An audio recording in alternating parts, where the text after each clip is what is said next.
Chapter 4. Is your story bent out of shape? Brian worked hard most of his life to support his wife and family. He was strong and diligent and had kept his job even when the economy was weak.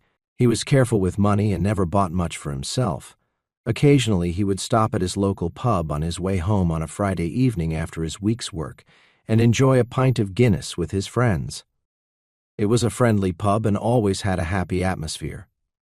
Sean, the barman, was a middle-aged local man whose son went to school with Brian's son. There was only one thing that Brian had an ambition for. He wanted to buy a tailor-made suit someday. He knew he would be a proud man showing it off to his friends and that it would be good for his self-esteem. Eventually, he had saved up enough money, and one morning he presented himself to the local tailors to get measured up. He was very intentional in choosing the material and color. He wanted it to be just as he had dreamed so often. The tailor measured him carefully, and they agreed it would be ready for him to collect on the following Friday afternoon. It was with great excitement that, having left work a little early the following Friday, he rushed home, showered, and made his way to the tailor's, bringing with him his shining shoes and his neatly pressed shirt. He was ready to put on his lifelong dream for the first time. When he stood in front of the mirror at the tailor's, he was amazed at how well he looked and felt. Had he actually grown a few inches taller, he wondered? The tailor praised his choice of color and material, complimented his posture, and shook his hand heartily as he paid his bill and left, with his new suit still on and his old clothes in a bag.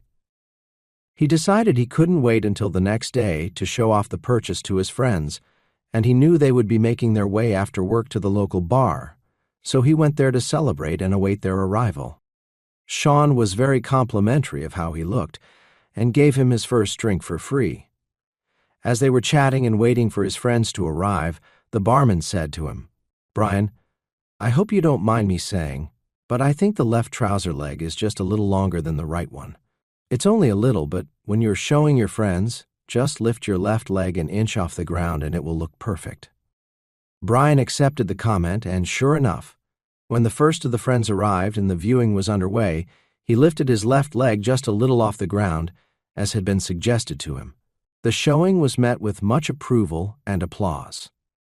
As they settled down to continue their drink and wait for the next friend to arrive, the first friend said to him, "I hope you don't mind my saying this, Brian, but I think the right sleeve is just a touch longer than the left one. It's not much, and if you just slightly lift your shoulder on the right side, it will look perfect."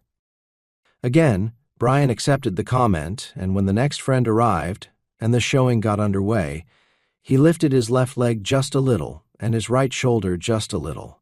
The second friend cheered with delight. The evening continued, and as each friend arrived and an inspection of the suit was made, it was met with great praise and some little additional adjustment. Raise your chin just a little to balance the collar, lean back just a little so that the lapels line up. A little later, a man who was not a regular to the pub stopped by for a drink. While standing at the bar waiting to be served, somebody said to him, "What do you think of this man's new suit?" "Well, stand up, lad, and give me a good look at it," he replied. Brian stood up, and remembering his instructions, he lifted his left leg and his right shoulder, along with all the other tweaks his friends had suggested, and did what was now a somewhat awkward twirl for the stranger.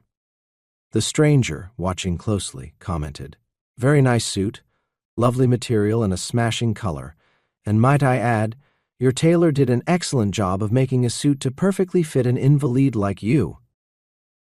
It's a funny and a sad story, and unfortunately truer to life than we might want to admit.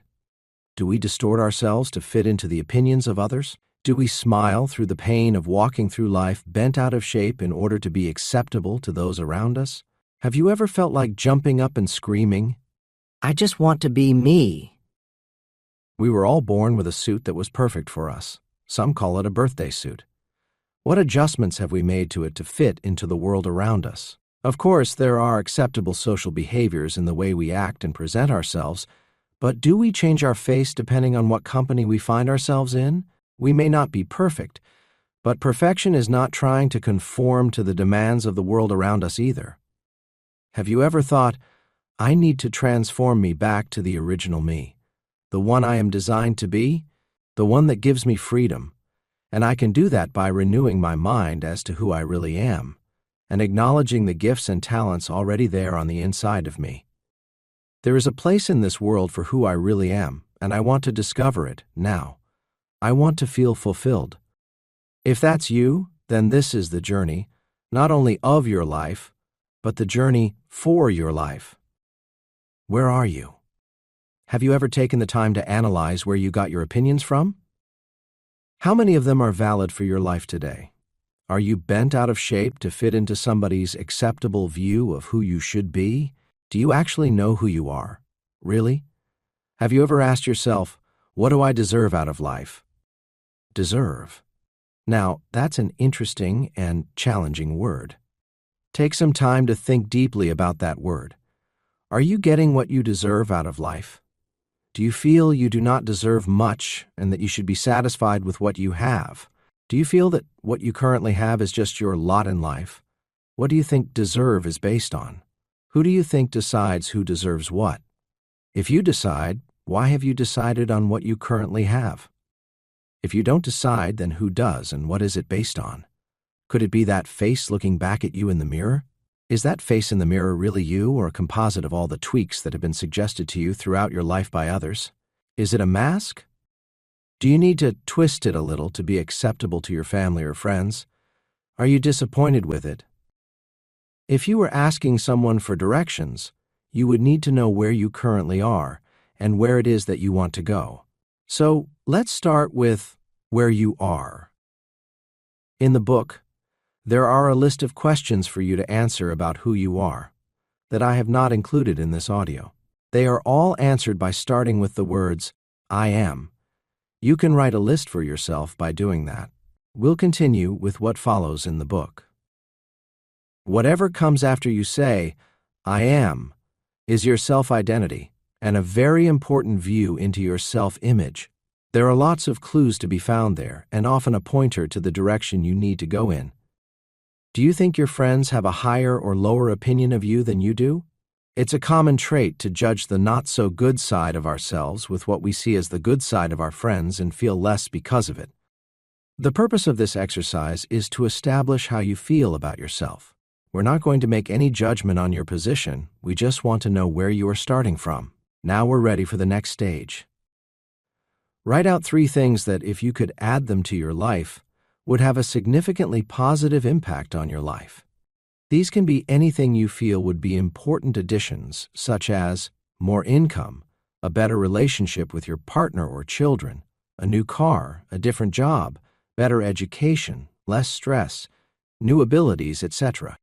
Then, write out 3 things that, if you could get them out of your life, would have a significantly positive impact on your life.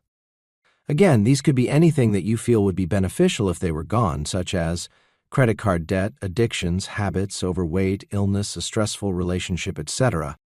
Finally, write down the one overarching goal or mission for your life, the one thing you want to achieve above all else. This could be your business, job, or career, a specific achievement you want to succeed in, a cause you want to impact, a mission you want to fulfill, etc. A good clue to this might be, what would you love to do, even if you didn't get paid to do it? What would you love to get out of bed to do every day? Try to answer this question. If you were given the opportunity to come back and start a whole new life, and you could choose to be or do anything, what would it be? Be very specific and detailed. Think of it as writing an order form that you are going to give to the warehouse for collection. The more detail, the better chance of getting what you are looking for. We are not attempting to work out how you are going to get it at this point, so take away all the standard barriers such as, I don't have the education or qualification, I don't have the money, time, contacts, influence, know-how, etc. Leave all that to one side. We'll get back to those later. Remember this, a thought alone does not lead to an action. A thought which has an emotion or feeling attached leads to an action. This subtle difference in understanding is huge in its outworking. A thought without an emotional or feeling connection is why people don't follow through on commitments they make. An example of an emotional or feeling connection would be a thought that has love, desire, expectation, gratitude, disgust, hate, fear, etc. connected to it.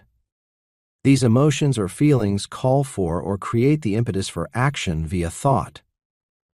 The picture we hold of ourselves, our self-image, is a picture with a lot of emotion attached. So we won't be able to alter that with any new picture of ourselves that we are not emotionally attached to. You need to employ as many of your senses as possible when you are seeing the new you. I find 3 very powerful emotions to add to any picture of yourself are gratitude, expectancy, and forgiveness. Write it on a separate page if you need more space for the detailed description. Okay, now we're starting to get a picture of where we are and where we want to go. That's great.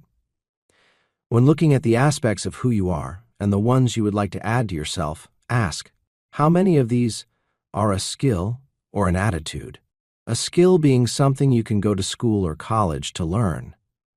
How many of them are already built in, natural, or an attitude change or decision on your part to be that? Ask yourself, can I learn to be this, or can I adopt this? I think you'll find that almost all of them can be successfully added to your life without great amounts of study or hard work. A realization and a decision will activate them, and you'll be very happy with the changes to your environment that they bring. A key part of this journey is building up our character to be strong enough to apprehend and hold on to our new life. That is the character that we need as the foundation to build on. Your inbuilt cybernetic system, which we will learn about in an upcoming chapter, will take hold of your new image and keep you on track to achieve it. Anil Seth, a neuroscientist at the University of Sussex, gives us some insight on how our brains try to make sense of the world around us. He says, "You are hallucinating all the time. Does your brain hallucinate your conscious reality? What are the properties of consciousness? It's the experiences of the world around us, full of sights, sounds, and smells.